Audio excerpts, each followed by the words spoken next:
Oh, hey, it's Clint. Welcome to Sweetcast. My hat is literally in the other room, and I'm too lazy to go get it. So you're gonna look at my beautiful hair during this video. What I want to talk about is basically a year in review. It's gonna be two things. One, I want to talk about comics in general, or at least from a retailer's perspective, or at least from this retailer's perspective for the year 2021. And then two, I want to look at my year in review because it does have me thinking that I publish my own comics. I'm spending quite a lot of money and time and effort into making comics, and if you're not reviewing what you're doing, I don't know, that's a bit of a problem. That's room for critique. So I want to do that as well. Before we get into that, though, check out Clint Stoker's Dracula. It will be launching sometime in 2022, and I am getting emails sorted out and making sure that we're ready for launch. So join the pre-launch page here, link in the description below. All right, so here in at Bleeding Cool, comic story in your future, 2021. What a year for comics and games. And essentially, this is one retailer of Rodman Comics and one owner rather, Rodman Comics, and he is talking about some of the changes, some of the expectations in sales, and what he got in sales. And 2021, from his perspective, was actually a decent year. Keep in mind, this isn't strictly comics. This is comics and really Magic the Gathering, probably other things, but those are the two big things that he talked about. He said that DC Comics surprised him, which I did find interesting. Remember, in 2020, DC Comics upset everyone. In 2020, DC Comics made a lot of people upset when they moved to a new distributor. They moved away from Diamond. Subsequently, Marvel also moved to a new distributor, and Diamond is a whole other ball of wax to look at. But DC Comics as a whole actually sold better for this particular retailer. He said they sold so good that they actually are getting a discount, a better discount on DC comic books. Kind of interesting. All right, so scrolling down here, let's see. Magic the Gathering was interesting too. I realize this is not a Magic the Gathering channel, but when you're looking at comic book shops, they're definitely making a significant chunk of their money from Magic and other card games. And he actually said that they sold better when they weren't having in-person events. So people were buying cards even though there weren't events. And I have to wonder if part of that is because people were bored and they still wanted to, nurture that hobby. And so they're still going to go buy cards or buy packs or whatever. But doing in-store events didn't seem to change things, or it felt like a pain in the butt to him because they were already up, sales were up. So why on earth would he be running in-store events for Magic when sales were already up? I would have to wonder though if maybe they would make sales go up more. I mean, it's possible they were just up all around, or was it really the fact that there weren't events that cards were selling better? I'm not sure. So this was interesting. He also said that purchasing through Penguin as opposed to Diamond is more of a pain because their website. Now, I suspect that Penguin could fix things and their website could go faster. However, they're still less expensive than Diamond. Not only that, they also return his phone calls. So therefore, he's going to be using Penguin Random House to buy Marvel comics, at least.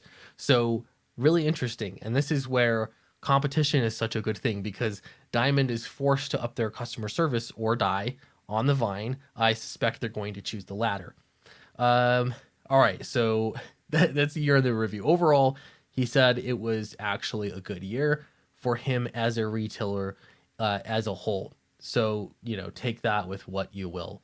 All right. Now looking at Sweet Comics, there's a few different things. I had said a long time ago that my plan was to do 2 campaigns per year. And with 2 campaigns, I could have 2 titles going and I would ride off into the sunset and everything would be magical. The reality is that is not how my 2021 went. I desperately wanted to get Fatal finished and shipped out in 2021. It I mean, we're not quite there yet, but it's not happening. We're so much more closer. We're so much closer than we were before, and there's been a lot of great progress here. But it has been an extremely tough year, and it kind of makes me realize that you really can't expect 1 year of success or 2 years of success to mean consistent lifetime of success. When times are good, you have to go with it and get what you can and prepare for those tough times. I realize in crowdfunding it's been different for everybody, and I didn't compile a list of all crowdfunding projects out there, but I know that it has been a struggle for a few people have really hit it big. But this to me is the biggest. I just really want to get this book shipped out. Well, now, one critique that I'll hear sometimes is that it is intentional to stretch out a campaign so that you can earn more money. That is completely false. You earn less money. Big campaigns that stay up on a crowdfunding site for years, especially years. It's not a good positive thing. It's actually just a stale book being there, and it'll just kind of sit there. So if I push this more, I think that I could get it to 100K. Technically, it's still in demand, but it feels pretty wrong to do that until we have the book finished. When the book's finished, I'll push it, and we're like less than $1,200 away from hitting 100K. It would look really nice, but then again, you have to weigh in the fact that, I mean, this campaign has been up here since it ended in October 2020. It started in 2 months before that. So yeah, July 2020 is when the thing launched. So this is definitely something to think about. And this is why I really am trying to move my policy to having books finished ahead of time. That's extremely expensive on the front end, but I'm hoping that after probably a year of doing books like that, I'll start to see the process work and cash flow won't be a problem. Downcast 3 Submerged launched in 2021. For me, it raised a total of $46,000, which was fantastic, 814 backers. And I have sold some copies as well, in addition to this, on my own website, which is sweetcomicshop.com, which has been nice. For a crowdfunding campaign, this is respectable. I don't care who you are, that is a respectable number. It enabled me to do a reprint of 1 and 2 that I desperately needed in order to get new readers involved. And that was really expensive, but it was important. And again, I think it'll help set me up for a good 2022. All in all, this is a super, successful campaign. And I kind of break this down to the 300, I'm going to call it. I figure about 300 backers out there who are hardcore, who support me, my comics, my videos, and who are willing to back quickly. Again, and some of those 300 are, it's like not like they can always back day one, but they're there. And so that 300 backers, if you heard of the 1,000 true fans sort of, explanation, like if you have 1,000 true fans that are willing to pay you $1,000 a piece each, or 100, or whatever the number is, you can make a full-time living.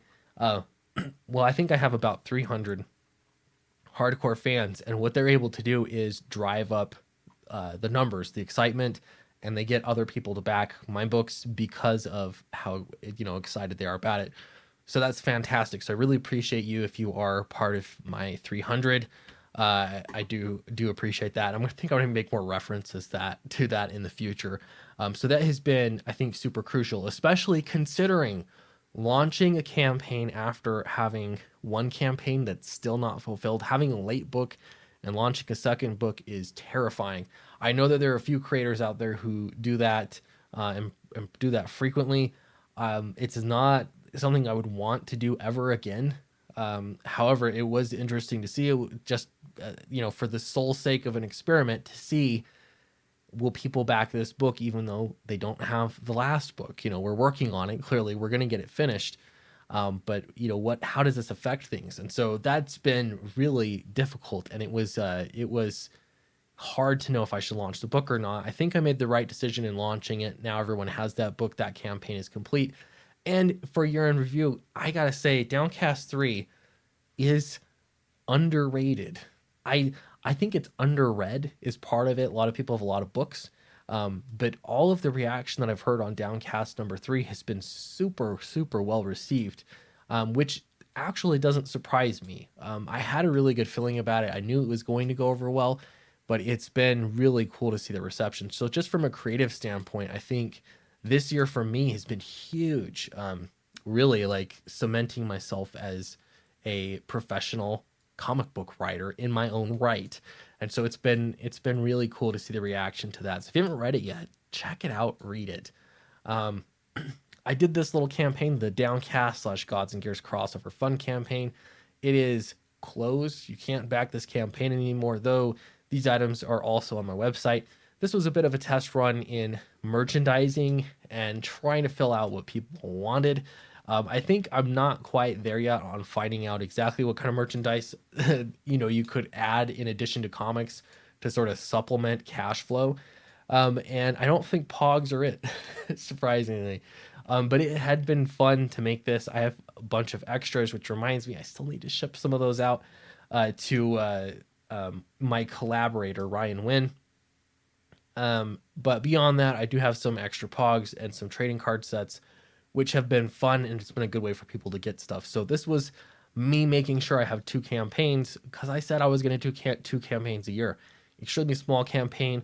I basically broke even, just to full transparency.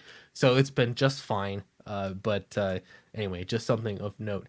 Anyway, so all in all, I think crowdfunding in general has some unique challenges this year. When I say this year, I mean 2022. This coming year, there are going to be some unique challenges for crowdfunding.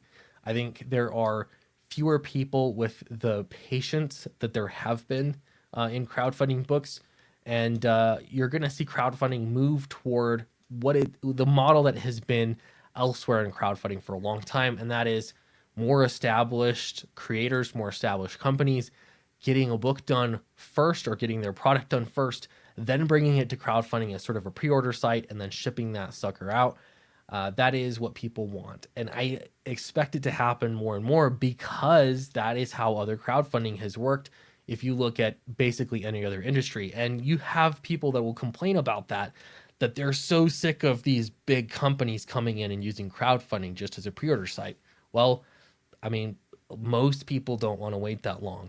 Again, for those of you out there that are really into crowdfunding at its core, and that you're helping somebody create something that would otherwise not exist, there's going to be tons for you still. I just think that there are fewer in number than we've probably been used to in the years past. So I think getting books done ahead of time is a good move, albeit an expensive one. So let me know what you think in the comments below. I'd be interested to know if you're in the 300 club, and I want to thank you if you are. You've definitely made this past year possible, and I'm going to be counting on you this coming year to hopefully have an even better year, and we will see how it goes. Number one goal, again, is to get Fatal finished and shipped out to everybody. That is my number one priority. In the meantime, though, I am producing comic books, and hopefully I'll have some ready to go, and we can move them quickly, quick turnaround time, so it won't be a problem. Thanks so much, and I'll see you in the next video.